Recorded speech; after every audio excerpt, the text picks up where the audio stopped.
এমন কে আছো যারা আল্লাহকে কর্জে হাসানা দেবা, একটু ধার দিবা, ধার একটু ভালো ঋণ দিবা আল্লাহকে।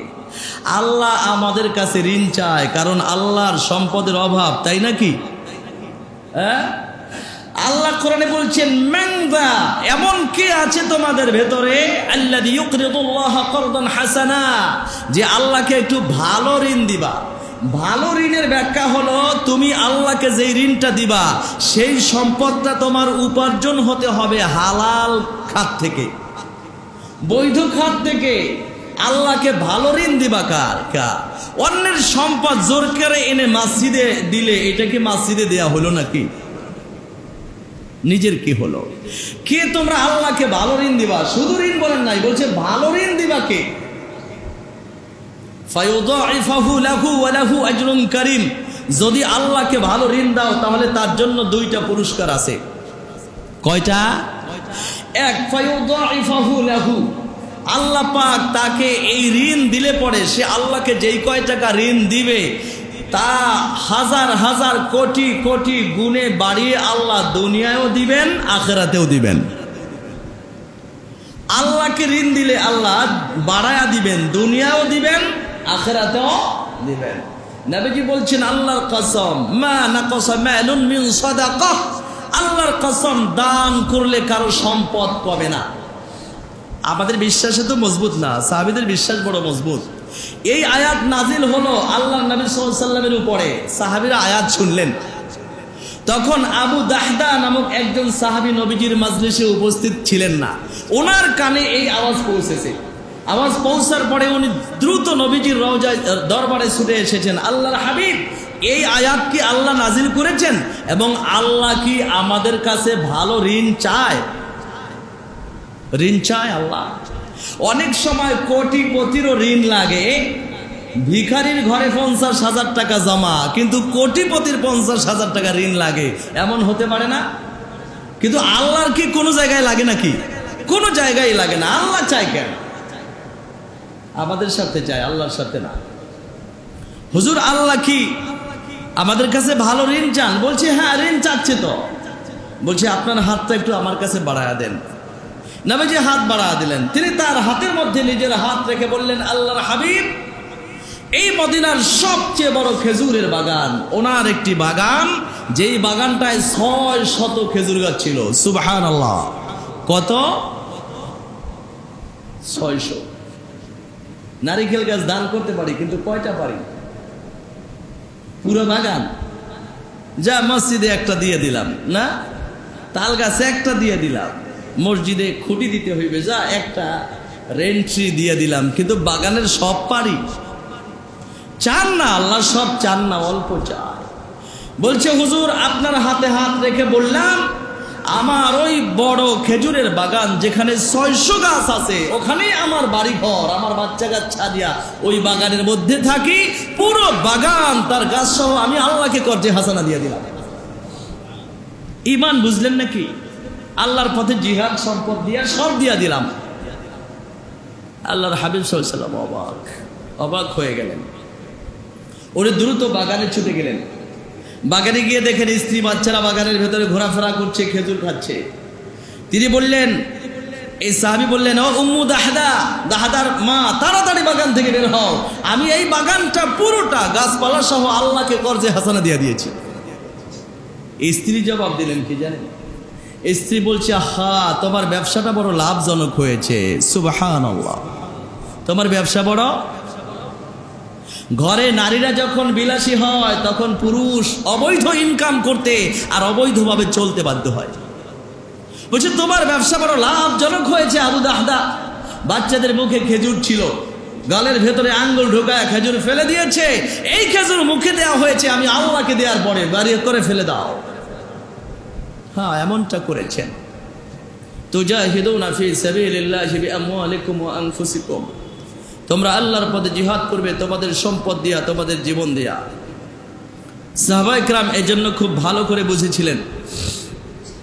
আমি আপনাদেরকে আগে সোহাইব রুমির কথাও বলেছি, যিনি মক্কা থেকে সব সম্পত্তি কাফেরদেরকে দিয়ে মদিনায় চলে গিয়েছিলেন। করেছেন সাহাবায়ে কেরাম এমনটা।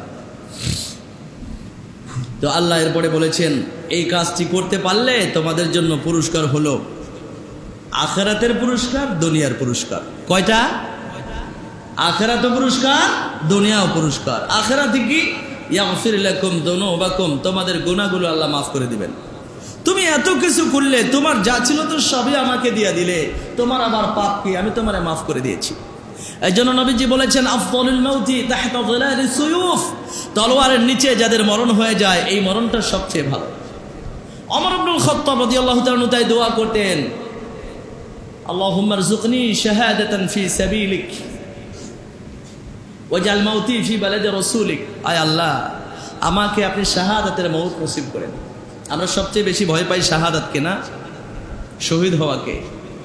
আর নবীর দেশে আমার জন্য মৃত্যু বরাদ্দ করেন। আল্লাহ সবগুলো কবুল করেছেন, সব কবুল করেছেন। আল্লাহ আখিরাতে দিবেন, এক নম্বরে গুনাহগুলো মাফ করে দিবেন। যত অর্থ আল্লাহর পথে দান করবেন তত বেশি আল্লাহ পাক গুনাহ মাফ করে দিবেন, সম্পদকে পরিচ্ছন্ন বানিয়ে দেবেন। ওয়ায়ুদখিলকুম জান্নাত, তোমাদেরকে জান্নাতে ঢুকাবেন। আর 3 নম্বরে ওয়া মাসাকিন তাইয়্যিবা, জান্নাতের মধ্যে তোমাকে তাইয়্যিব ভালো ভালো বাড়ি দেয়া হবে। বাড়ি তো জান্নাত তো বহু দূরে নাকি, যেটা দূরে এটারই মানুষ অত বেশি আপন করে জানে না। আখিরাত তো অনেক পরে, দুনিয়াটা নগদ, এজন্য নগদের পিছনে আমরা বেশি ছুটেছি। তা আল্লাহ বলছে উখরা তুহিব্বুনাহা, তবে আরো একটা পাইবা যেটারে তোমরা ভালোবাসো। বুঝেন কথা? আরো একটা পাইবা যেটাকে তোমরা ভালোবাসো। ভালোবাসি কোনটা? আরে ধর্মের কাজ করে যদি দুনিয়ার ফায়দা হয় তাহলে ওই কাজটাই মানুষ বেশি আগায়। বুঝেন নাই? যে দুনিয়ার একটু সম্মান প্রতিপত্তি যশ খ্যাতি অথবা বৃদ্ধি প্রবৃদ্ধি ঘটলো, এটাই তোমরা পছন্দ করো। উখরা তুহিব্বুনাহা, আরো একটা ফায়দা তোমাদের জন্য আমার পক্ষ থেকে বরাদ্দ আছে। তুহিব্বুনাহা, যেইটাকে তোমরা বড় ভালোবাসো। সেটা কি? নাসরুম মিনাল্লাহি ওয়া ফাতহুন করিব। পৃথিবীর কাফের বেঈমান গোষ্ঠী যতই শক্তিশালী আর মজবুত হোক না কেন, তারা নাসরুম মিনাল্লাহ ওয়া ফাতহুন করিব, আল্লাহর পক্ষ থেকে সাহায্য পাইবা আর খুব শীঘ্রই আল্লাহ তোমাদেরকে বিজয় দান করবেন। এটা আমরা চাই না? চাই তো? তা আল্লাহ বলছেন জান্নাতের গুলো তো দিবই, পরকালের গুলা দুনিয়াও পাইবা।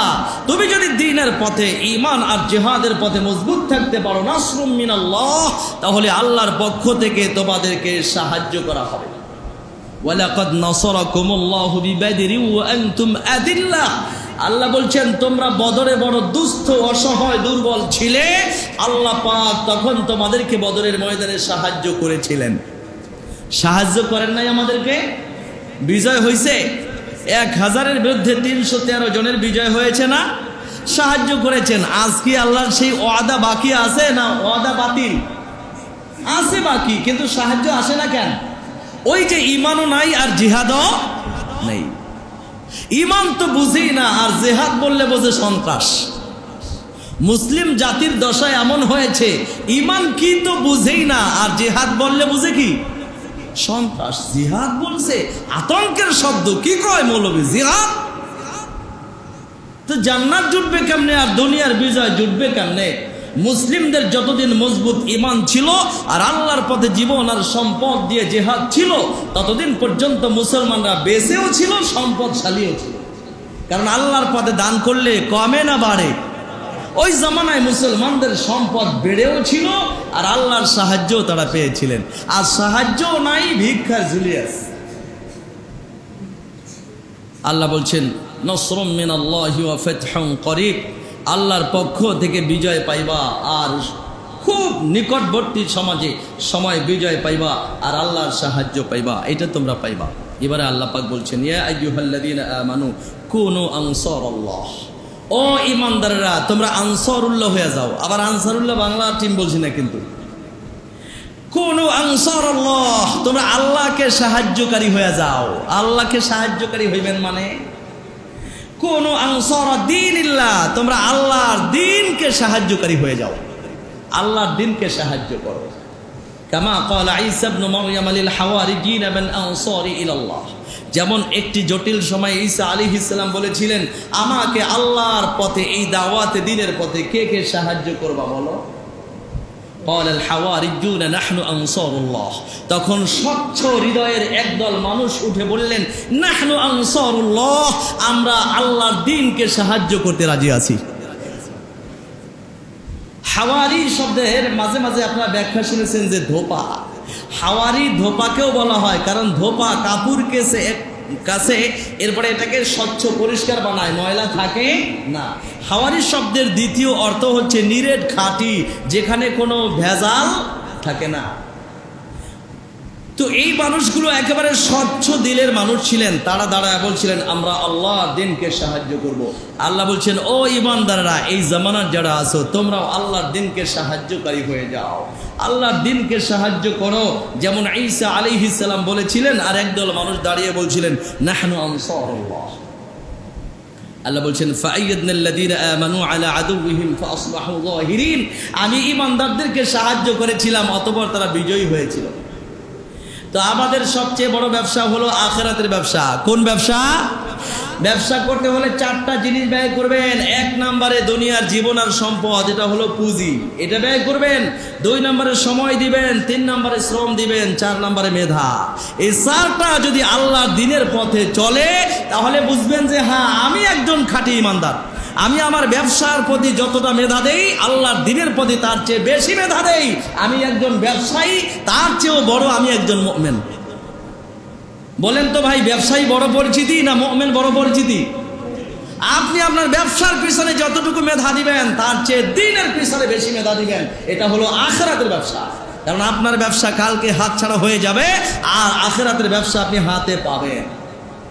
আপনি সময় দুনিয়ার জন্য যা দিচ্ছেন, আরে সময় দিতে দিতে মসজিদে আসার সময়ই পায় না, এত মিটিং চলে রে, নামাজই পড়ার সময় পায় না। হায় রে মুমিন, হায় রে মুসলিম, কি হলো আজ আমাদের দশা? আমি আপনাদেরকে দাওয়াত জানাচ্ছি, আল্লাহর পথে কয় জিনিস দিবেন? 4 জিনিস। বলেন কয় জিনিস?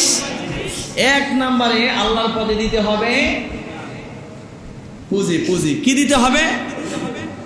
পুঁজি না, আমাদের জীবন আর সম্পদ, এটা আল্লাহর পথে দিতে হবে। 2 নম্বরে সময় দিতে হবে, 3 নম্বরে শ্রম দিতে হবে, এইটার জন্য বেশি খাটেন, আখিরাতের জন্য বেশি খাটেন। আর 4 নম্বরে আমাদের মেধা দিতে হবে। আল্লাহ কবুল করেন, সকলে বলুন আমিন।